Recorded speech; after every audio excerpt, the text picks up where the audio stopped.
Ölkələrimiz ən müxtəlif sahələrdə əməkdaşlıq potensialını bundan sonra da inkişaf etdirmək üçün bütün imkanlara malikdir. Bunu Azərbaycan Prezidenti İlham Əliyev Vietnam News Agency agentliyinə müsahibəsində söyləyib. İqtisadi-ticari münasibətlərə toxunan dövlətimizin başçısı qeyd edib ki, bu gün təkcə iqtisadi artımı stimullaşdıracaq deyil, həm də qarşılıqlı faydalı tərəfdaşlıq üçün dayanıqlı zəmin yaradacaq. Bununla da öz növbəsində iqtisadiyyatımızın gələcəkdə də şaxələndirilməsinə kömək edəcək yeni əməkdaşlıq imkanları mövcuddur.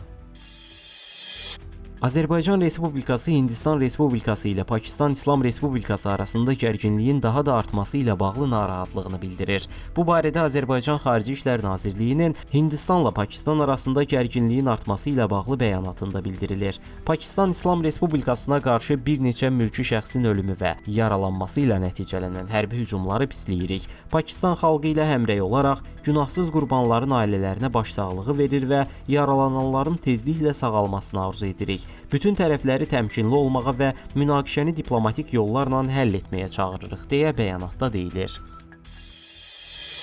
Hindistan hakimiyyəti Pakistanda, eləcə də Kəşmirin Pakistan hissəsində terror infrastrukturuna qarşı hərbi əməliyyatlara başladığını açıqlayıb. Məlumata görə Sindur əməliyyatı çərçivəsində Pakistanın 9 obyektinə hücum edilib. Pakistan Müdafiə Nazirliyi Hindistanın ölkə ərazisindəki hədəfləri raket zərbəsi endirdiyini təsdiqləyib. Kotli, Müzəffərabad və Bəhəvalpur əraziləri hücuma məruz qalıb. Bundan sonra Pakistan hakimiyyəti ölkənin hava məkanını 48 saat ərzində bütün uçuşlar üçün bağlayıb. Belə ki, İslamabad Beynəlxalq Hava Limanı fəaliyyətini dayandırıb və bütün reyslər Kəraçi Hava Limanına yönləndirilib. Məsələ ilə bağlı Pakistan Baş naziri Şahbaz Şərif X səhifəsində yazıb. O qeyd edib ki, Pakistanın Hindistanın başlatdığı bu müharibə aktına qətiyyətlə cavab vermək hüququ var və qətiyyətli cavab artıq verilib. Pakistanın hava hücumundan müdafiə sistemi Hindistan hərbi hava qüvvələrinə məxsus Fransa istehsalı olan 2 Rafale qırıcısını vurub. Bundan sonra Fransa istehsalçısının səhmləri sürətli şəkildə düşməyə başlayıb.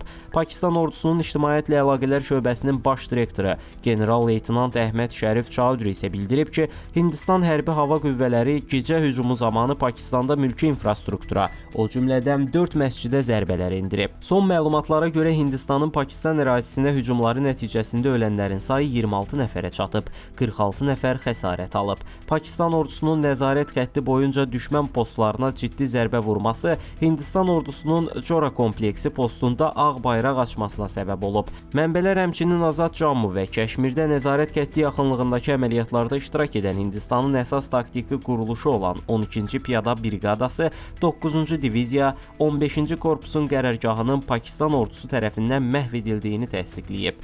BMT-nin baş katibi Antonio Guterres Hindistan və Pakistanı maksimum təmkinli olmağa çağırıb, çünki dünya iki ölkə arasında hərbi qarşıdurmaya tab gətirə bilməz.